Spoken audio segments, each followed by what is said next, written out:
I don't know if I necessarily found the hobby, it found me, because I had some good friends who started just hounding me to join the team. I just kind of kept showing up. And as I continued to play, I started to see that they were a group of individuals who I deeply cared about. What if you're not meant to find a hobby after graduation? What if it actually finds you?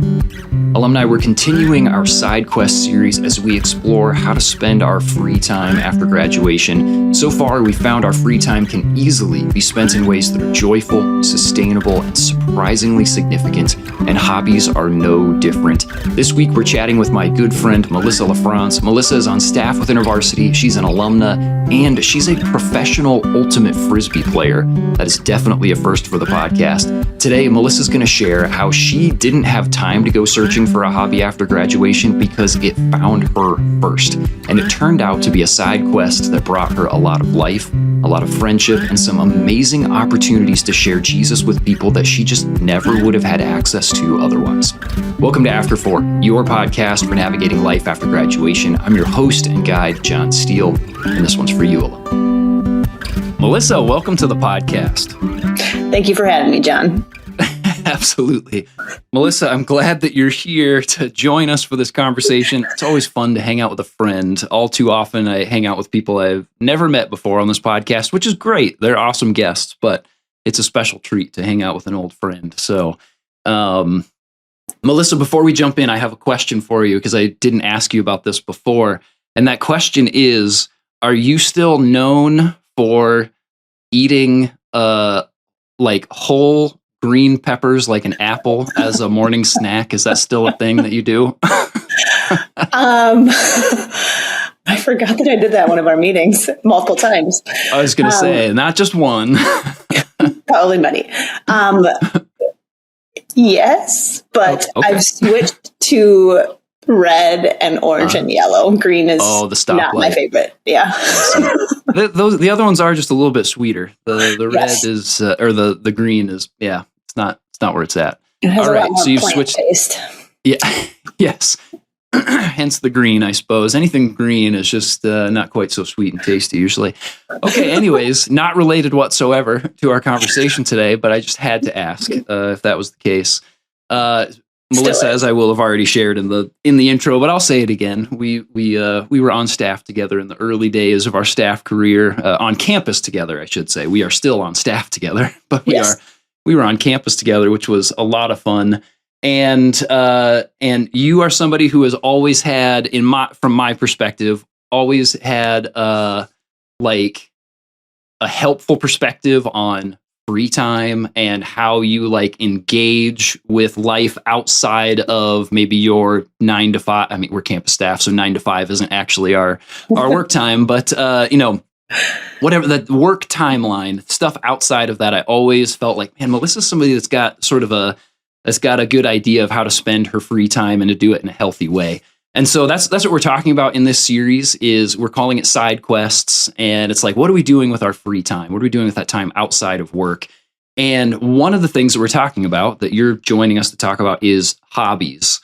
And it maybe feels like, it could feel like a silly conversation to have. Like, okay, whatever. Talk about hobbies with your friends. Don't spend a podcast episode on it. But I legitimately, I think life after graduation is a pivotal point for figuring some of these things out. And I think that hobbies are a helpful addition to a healthy rhythm of life. And you have a really unique experience with hobbies in that you now actually do something professionally that you did as what felt like more as a hobby. Maybe you never would have really classified it as a hobby, but something that people might typically engage with as a hobby. So can you tell us just a little bit, tell us a story or give us a taste for what has your experience with hobbies been, especially incorporating them after graduation?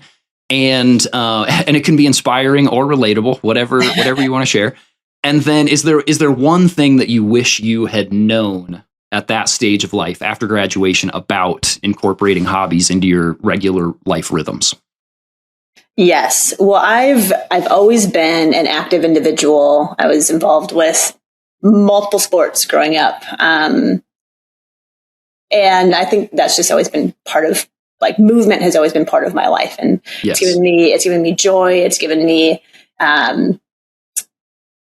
just a lot of different things. Like, to be honest, a lot of it is like mental health too. Okay. I can, on a hard day, there's nothing like pushing heavy weight or like running really fast. That just makes me be like, okay, I feel like a new human. Fantastic. I can breathe again. Awesome. Yes. And so when I was in college, I ran track spring semester of my freshman year and really didn't feel like that community was meant for me. And then this is where I feel like I don't know if I necessarily found the hobby of ultimate frisbee. I felt like it found me because I had some good friends who started just hounding me to join the team and to come to one practice. And so I agreed. I said, okay, I will come to one practice if you leave me alone. And I went to one practice and I kind of just didn't stop going because I couldn't throw the disc for anything, but I could run it down and I could catch it. And so I just kind of kept showing up, and I feel like the process for me was, as I continued to play, I started to see that they were a group of individuals who I deeply cared about, but we thought very differently on how to live out our lives. My faith was a very big part of my life, and it wasn't a part of a lot of my teammates' lives. And the Lord kind of started to change my heart. I think my junior year, if he put a verse, 1 Peter 4:8 on my heart when I thought about my teammates, which says, above all else, love each other deeply because love covers over a multitude of sins. And so I started to wrestle with this question of, okay, Lord, if I have this hobby that I actually really enjoy, I'm kind of getting good at it. How do you want me to pursue this? And I was still wrestling that with it when I graduated. And before I graduated, a friend of mine said, hey, I think that you should try out for this team. And I think that you'll make it. And I was like, you're lying. I've been playing for 2 years. You guys are a lot better. And she said, if you will trust me, can you just come to this tryout? I want to play with you again. And so I went to this tryout. I ended up making this really good elite team. And I was a very young individual. And I learned that there's this whole community outside of college ultimate that I had teammates who were in their late 30s, some of them who were approaching 40s, and a lot of them were in their mid to late 20s. And I was like, I'm 21. What? Yeah. So it was this whole new world of that the Lord had opened up to me of like, this can continue, which I didn't think was going to happen after college. And again, I feel like a part of it where it kind of kept finding me of, I had hung out with some of my teammates at a house after for just a social gathering. And one of my captains, who's about 5'1", she's like super short, but I was terrified of for like my first 3 months of knowing her. Just big personality, small person, but she was like really great. And at this gathering, I started to get to know more of her story and found out that she had a very broken life. Her parents got divorced when she was in high school, and there's a lot of hurt there. She had a bad relationship with her brother, and she was just wanting to get away as fast as she could. And so after that conversation, I got in my car and I was going to drive back to my house, and I all of a sudden, like, I started weeping as I was driving, and I was like, Lord, what is this about? And I was crying so hard I had to pull off actually into a parking lot. Wow. And I started to pray, and I was just like, okay, Lord, what is this? Like, why do I feel so overwhelmed? And as I started to kind of gather myself, I realized, oh, Lord, I care about my teammates so much that I actually would do anything. I would even give my life for them to know you. Wow. Considering the hurt that I had just heard from my teammate, from other teammates that I've said, like, I would give my life for them to know your love, your redeeming tendencies. And in that moment, I felt the Lord just very gently say, like, I've already done that. And so it was this deeper call into almost like, as you were saying, the one thing that I wish I would have known is that I didn't know that this hobby was actually a mission for me. that God had called me to this community to say, actually, I want you to be present, to show them my love, to build trust with the Christian. A lot of them have a lot to say about Christians. Yeah. And for you to be salt and light there. And so I feel like it kind of found me, and it's become now a place of mission for me. Yeah. Wow. That you're bringing up something that has come to my mind many times in the last few years. I grew up in an era, and we grew up in an era. Maybe you had the same experience, maybe not. I don't know. But we grew up at the same time, where for me, I felt like all the time I was John. same time. I was being faced with the question over and over again: Would you die for Jesus? As if that was like something that I was more than likely going to, and I still could. Certainly, still might be a question I might be asked. But more often, the question that I'm asked is, will you live for Jesus? Like, will you live out the characteristics of Jesus in the community around you? And it feels like that was the invitation that, you saying, I would give my life for them to know this. And Jesus saying, actually, I already did that. What I want you to do is to live into this experience with these people, and to bring those same things that you desire for them through the way that you live. And that feels like, wow, that's a pretty powerful calling for something that feels as simple as a hobby. And that we might see a hobby as sort of like a throwaway time, or not a throwaway time, but it's like, okay, this doesn't necessarily count for anything other than it helps me like forget about work for a while. And to say, like, it's something that dogs do. They run after frisbees. So yeah, exactly. I wasn't speaking about your hobby in particular, Melissa. Just hobbies in general. And that, like, this can feel like maybe time that doesn't count for anything big or important. And it seems to me, we're going to talk, I want to talk about like opportunities in just a minute here. But like, or benefits, opportunities, whatever. But it does feel like, there is a bigger way to think about our hobbies. Like, yes, they can be good for our mental health. Yes, they can be good for fill in the blank thing. But to say, don't forget that these are also places where people are searching for Jesus. And what does it look like to be somebody who can guide them in the midst of doing this hobby together? A very relatable thing. So I love that that's the perspective that you're bringing with you overtly in this conversation. So I wonder, Melissa, in your experience, what are, like, just thinking realistically, especially after graduation, lots of transition, stepping into new spaces, trying to figure stuff out. Like, what are some of the challenges that come along with finding a hobby, or with helping a hobby find us, as you said, like, this thing found me? What are some of the challenges, but at the same time, what are some of the benefits that make those challenges worthwhile in your experience? Well, I think for me, because my hobby is based on, physical fitness and whatnot, one of the biggest things is like, okay, how do I fit in film sessions? How do I fit in agility? How do I fit in weightlifting? And how do I balance those things, as well as continue to build, spiritual relationships with those around me at church and with those in small group. Yeah. Because it can be very easy to all of a sudden let this hobby take over my Sundays, if I wanted to take over lots of days of the week. And even now, becoming a wife and a mom, those challenges become even harder of fitting in, where can I fit in the workout, where can I fit in all these things.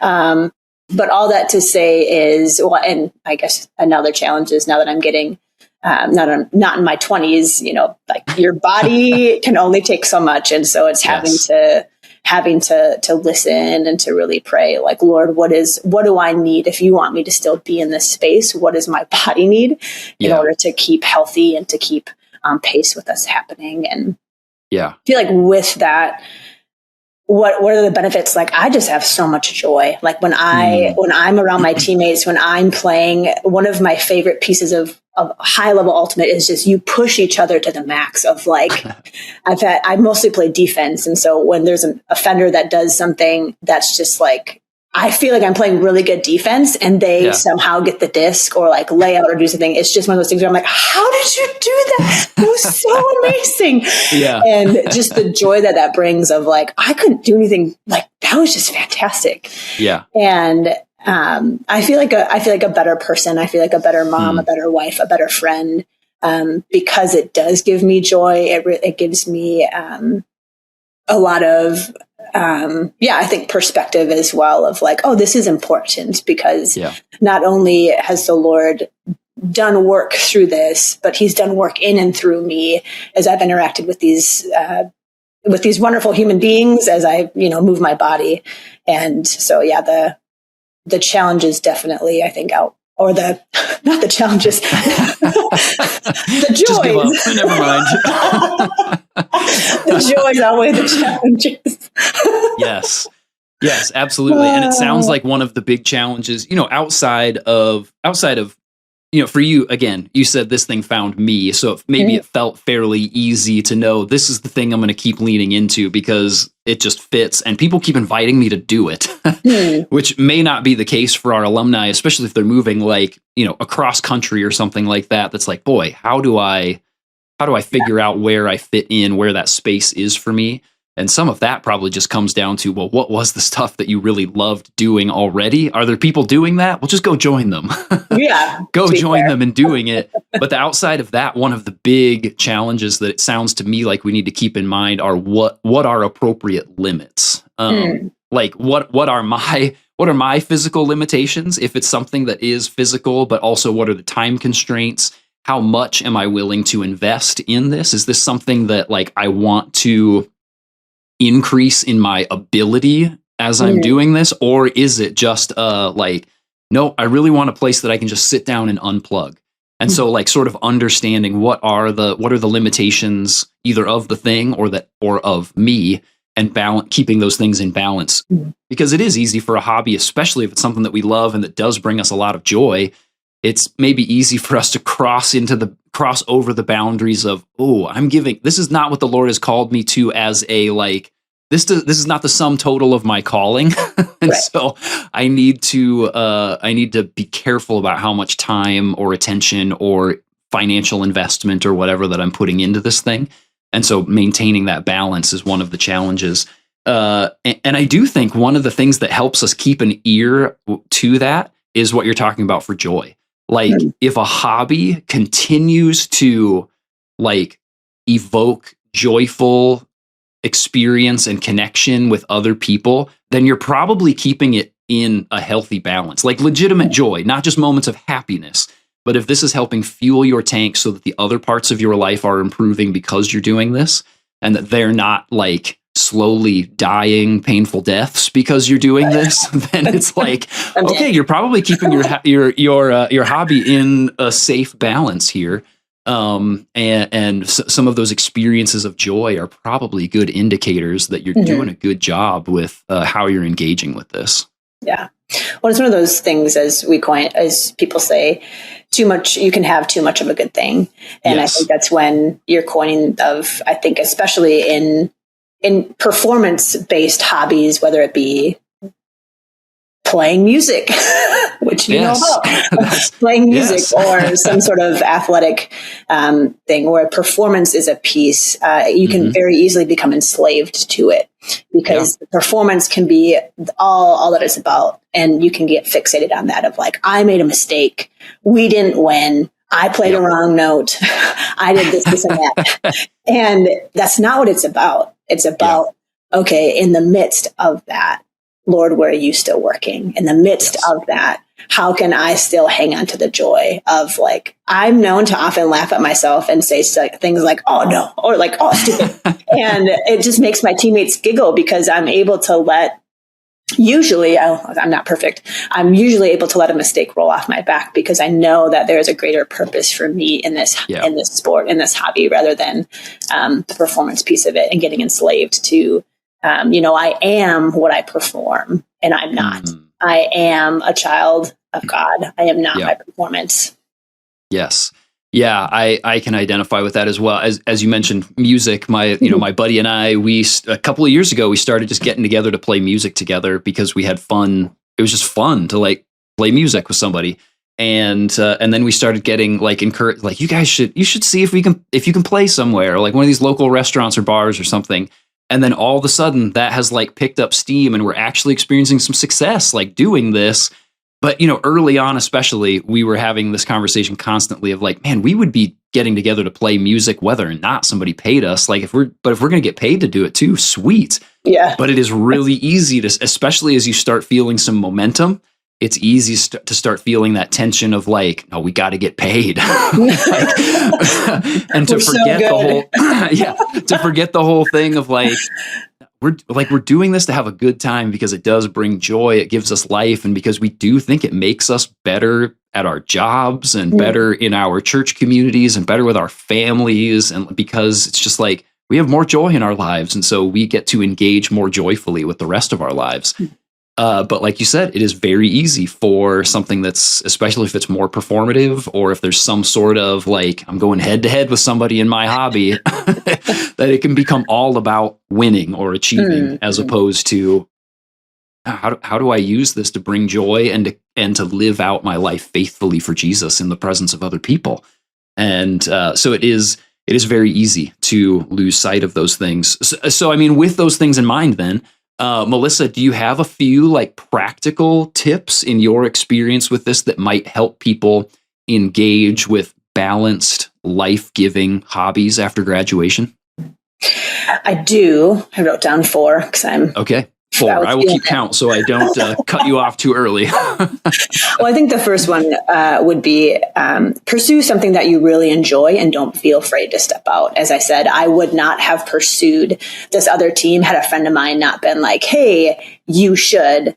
And that gave me, I think, confidence and perspective as I moved overseas and I was able to play Ultimate overseas as well of like, oh, I can get into a different team in a different place. And so if you feel like that's something that gives you joy, pursue that, even if you move after graduation and move different places. And the second thing is pray. Pray about the balance of I've experienced many mistakes as I've pursued Ultimate Frisbee. And I think just being able to pray about it of, Lord, even though this is something I desire, is this what you want?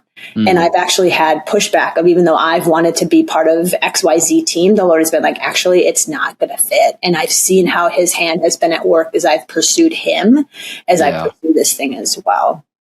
Which gets into my number 3 of leave room for the Spirit to work in and through you within that. And whether that's just enjoying what you're doing, thank the Lord.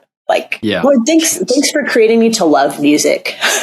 Thanks for creating me to love video games. Thanks for the joy of these things, because Joy carries us through a lot of sorrow. Joy carries us through a lot of hard things. And if we can continue to hang on to that joy and find that joy in the midst of the hardness of things, it reminds us of who God is and his goodness and kindness.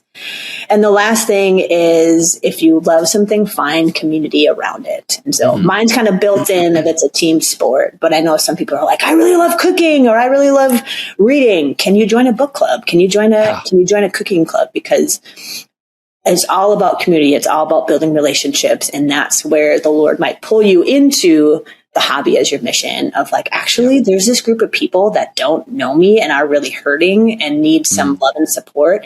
And I want to partner with you to be able to give that to them. Yeah. And that feels really scary and hard. But I've had, I can tell you story after story about the number of conversations I've had with my teammates around just like deeper spiritual conversations that they don't give their lives to Jesus, but they've been appreciative of like, hey, thank you for asking me that question, or thank you for investing me in that way. I haven't had that within this space, and it feels really, really sweet. Yeah. So those are awesome. My 4 things. I love that. 4, usually it's 3, but Melissa going above and beyond. 4th item. I think that is really great. And in particular, talking to, InterVarsity alumni, there's a certain amount of like entrepreneurial nature that exists I think in our alumni, because we come from a culture of like, oh man, I wish there was a Bible study in my major or in my dorm. And it's like, go start it. Like, here's your chance to do it. And I wonder how many people might move to a space or get established in life after graduation and say, I love cooking, I love reading, but there is no group that's doing that. It's like, guess what? InterVarsity, more than likely in one way or another, has trained you how to start that. You thought it was just for Bible study. No, it's also for your cooking. It's also for this cooking club. It's also for this book club. Like, it's a life hack. It is a life hack. Like, being a small group leader is just like how to launch and guide people through a process. And yes, we think that Bible study in particular is like a really fabulous way to do that. But it can be applied like in so many different places. So if it isn't there, if God's put it on your heart, maybe treat that like your staff worker saying, why don't you start it? Why don't you try kicking this off? If you want it, there's probably other people locally who also want that too. And yes, so I love that. I love the idea of community. Prayer has also, for me and my buddy Harrison, has been a huge part of our hobby, engaging well with our hobby and doing, like, it feels like the spiritual work of trying to keep our hearts in check with, like, God, where do you want this to go? And will you keep us open to conversations that might happen as we're hanging out, like playing music at a bar, or like, what kind of things could happen if we have our eyes open and ready for it. And it's been pretty amazing for something that feels like, again, that could just feel like, if this is just for me, this is just a hobby to keep me going and to distract me from fill in the blank thing, and to say, like, no, like, whatever it is that you're leaning into, this could and probably is an invitation from the Lord to share him with other people. So what does it look like to do that in your book club, in your cooking club, in your gaming community, whatever it might be? How do you do that well? Yeah. And if you don't know how, there's probably a TikTok community that does know how to do it, and you can go learn from them. Just thinking about it. You can go watch somebody else who's doing it and then apply those things. Yeah, there you go. I'm sure there's some sort of online community that's there. Yeah, we're going to knit together as we are on Zoom, Yes, Zoom knitting. There you go. If that isn't happening, it needs to be happening. Zoom knitting. Zoom knitting. Why do I have a picture of a car, a knitted car? Zoom. Super fast knitting. Melissa, as we think about all of these things you've been sharing, is there either something that you brought along that you haven't had a chance to share yet, or just a final, with regard to hobbies, a final pastoral word of encouragement, advice that you would give to an alum who is thinking about, how do I do fun things? Like, how do I spend my free time after graduation? Any parting word that you would give them? So I came up with a really cheesy analogy. Awesome. So bear with me. But as I was thinking about these questions beforehand, I had this thought process of course, it's something movement based, but dance the dance with Jesus. There's a lot, if I can communicate well, of what that is, of, like, for most people, dancing is fun. And it's a joy, but it also it's an invitation to make mistakes. You might try something new with the dance, whether it's a genre or whether if it's a new trick, and you'll make mistakes. But the beautiful thing is that Jesus won't let go, and he's still holding your hand. And once you find the rhythm in it, it becomes this really beautiful partnership together. Yeah. And so that was my really cheesy analogy of, like, even if you love to dance it with Jesus. If you love to play Ultimate with Jesus. If you love to game, game with Jesus. If you love to play music with Jesus. And and be in tune with his invitation wherever it leads.